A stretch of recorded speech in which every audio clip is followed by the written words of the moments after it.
really proud of our team, especially in the second half with their effort. We've been down now in 3 games and found a way to come back, regrouped again at halftime, changed up our defense a little bit more where we wanted to trap and leave certain players. Give Oral Roberts a ton of credit. I thought they played really, really well, played really hard. We made a decision that we were going to try to limit number 0 as best we could on his pick and pops. I thought we did a really good job limiting him to 7 field goals attempted. Justin Smith did a great job. We just felt like there was no way we could let both 0 and 3 both have big games. And when they went to their bench, we kind of left the bench players and tried to trap the ball, and I thought that really helped ignite our transition offense in the second half. All right, thank you, Coach. We're going to turn first to Curtis Wilkerson. Curtis is with Hog Sports. Hey, Coach, congratulations. Was wondering if you could just talk about Devoe's play tonight and then obviously the big shot there at the end. I mean, we don't run any plays for Devoe, at least not right now. We will next year, obviously. But, I mean, he's just a guy that just balls. He just plays. I mean, you look across the board at, first of all, he guarded Abmas, number 3, and I thought he did a great job. Even though he had 25, he took 19 shots. We held him to 3 threes, which he's such a great three-point shooter with great range, but he did have 5 turnovers. And so you're asking Devoe to guard at a high level. He goes out and has 8 rebounds. He has 16 points, 2 assists. His rebounding was phenomenal. Even Desi, I thought Desi did a great job on the glass, getting 6 boards. And, we felt like we had a mismatch in the post with certain matchups. And I thought Jaylen Tate did a great job of scoring points in the paint. Because, we weren't great offensively tonight, but obviously found a way to win. And I thought some of our steals helped us, but Devoe was phenomenal on both sides of the ball, defensively and offensively. Next up, we have Andrew Hutchinson with Hogbeat. Andrew? Yeah, Coach, you mentioned the early deficits. Has there been a common theme in these 3 games behind those deficits? What's contributing to those, and what was the key tonight to digging out of that hole? Just, you got to keep searching. As a team, as a coaching staff, for a matchup you like. We worked all week on our pick and roll coverage. I thought it was decent. Looking at the first 2 games Oral Roberts played, I think our pick and roll defense was probably a little bit more effective than what they saw in games 1 and 2. Not much though, but slightly. But I thought our trapping, and trying to get the ball out of certain players' hands was very effective. We didn't want to do that going into the game because they have so many surrounding pieces that are shooters. I mean, certainly we'd all like to get out to a lead, but at the end of the day, there's going to be runs. And, right now, we've been a really, really good second half team all year. And you've got to be able to make adjustments at halftime, and you got to, we basically resorted to our plan D coverage. And I'm just glad we had a full, week to go through multiple coverages. Now that won't be the case heading in to the next game on Monday.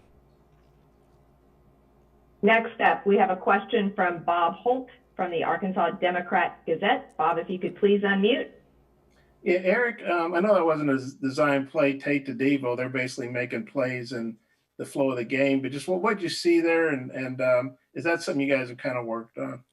Yeah, we ran, one of our go-to plays late in the game, a fist-out red. And, part of the red is a snake action on the weak side. And Devoe just kind of read it and ran a snake action to kind of semi-bend it or curl it. And I thought Tate made the right read. And Devoe's just a guy, he's a shot creator.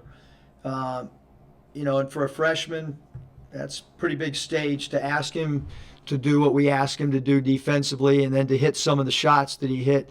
Even in the first half, I thought his dribble drive when he sliced through the defense was our best offensive play in the first half. I thought he played with a different energy especially in the first half. And it's been really, really neat and cool to watch him continue to grow and to watch his confidence continue to grow. Next up, Scotty Bordelon. Scotty's with Whole Hog Sports. Oh, and by the way, Devo's been walking around with sunglasses.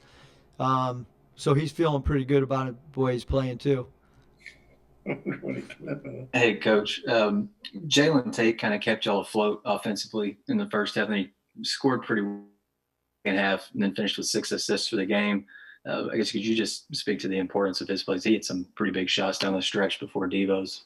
Yeah, Scotty, he hit huge shots, and just his size against their guards, that was one of the focal points of the game plan offensively, was to try to, with our bigger guards, was to score it, and we needed him to play well. Desi provided, really good bench minutes, but that was, we didn't get much out of our bench other than Desi coming in, and Desi did a good job defensively, and he did a good job rebounding the basketball as well for his position. It was just kind of, their bench didn't score. Really unique game in that aspect, but our free throws going 13 from 15 to the line, not a high volume of FTAs at all in this game. I thought there was a little bit more physical contact maybe. But we converted our foul shots, which is extremely, extremely important.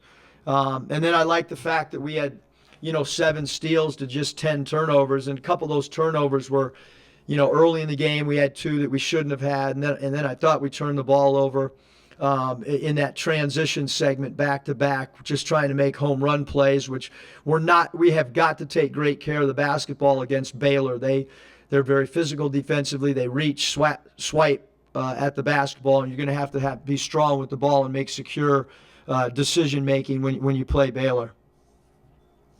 Next up, from ESPN, we have Jeff Borzello. Jeff? Hey, what's up, Coach? Congrats on the win.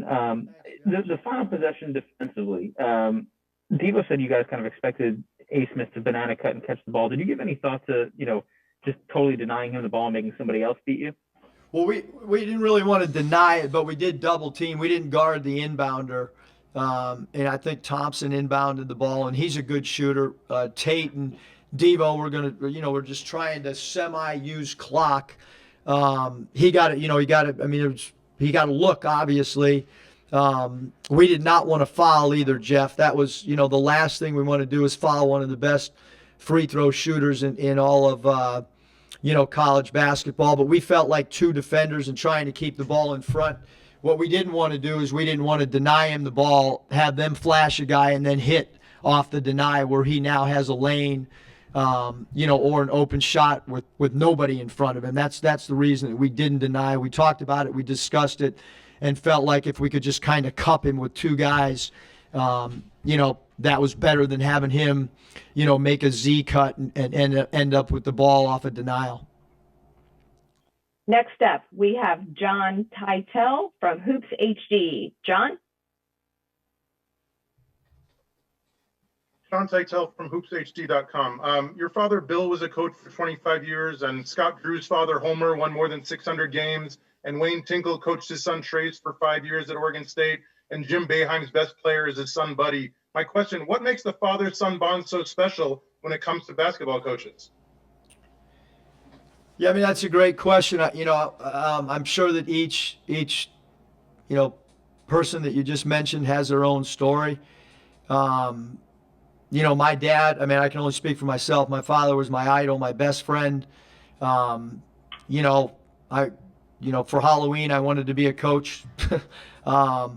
After school, when I was in grade school, my mom would drop me off at my dad's practices, and I'd stay till 10 or 11 at night until he finished breaking down film or having staff meetings. And I just wanted to walk in his footsteps. And now I have my own son on staff here, and he obviously wants to get into coaching. I have a younger son who's in college, and I know he wants to get into coaching when he graduates from the University of San Diego. But I think everybody's got their own story. But when you're around it, you either fall in love with it. And I know a lot of coaches' sons that that aren't in coaching, because it's a very, very tough life. It's a conversation that my mother and I have had several times when I decided to get into coaching, just how difficult it is. Coaches get fired and it affects family, but you know, it's what I loved, but I was warned by my mom, I promise you that. All right, next up, we have Brian Hamilton from The Athletic. Brian. Eric, Brian Hamilton from The Athletic. You mentioned Devoe's growth, his confidence growing. What have been the important steps along the way to bring him to this point? Yeah, it's really interesting. You know, I kind of look at sometimes freshmen like NBA first-round draft picks, and you know, sometimes guys are just, you know, handed minutes, and you know, I don't know if that's the proper way to teach a player. You know, Devoe has turned into one of the best defenders in college basketball. That was not the case this summer. I would actually say he was pretty far behind defensively, and he worked and he grew and he continued to come into practice. He continued to watch film. He continued to study.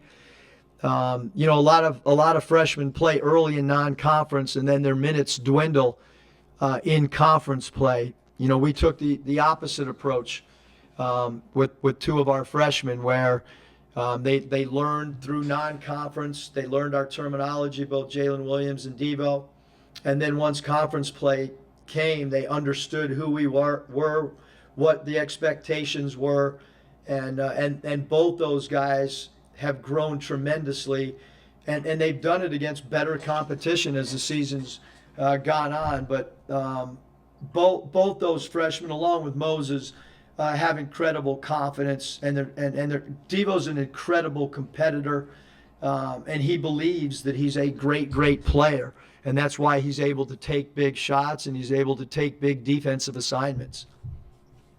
Just two more questions for you, Coach. The next one is Patrick Dallahan. Patrick, if you could please identify who you're affiliated with.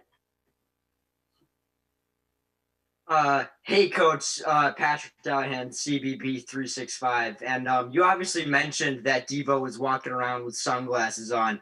Do you have like a little confident strut, and like what kind of sunglasses was he wearing when he was walking around? They're not the type of sunglasses I would wear down in Pacific Beach in San Diego, but I don't know, he just all of a sudden, the last 48 hours, been wearing sunglasses into our dinners or breakfasts or so I think he's got if he's wearing them and I haven't seen him, he might have been wearing them around me prior to this, but you know, even when the sun's not out, he's wearing them, which maybe I ought to start wearing a pair as well.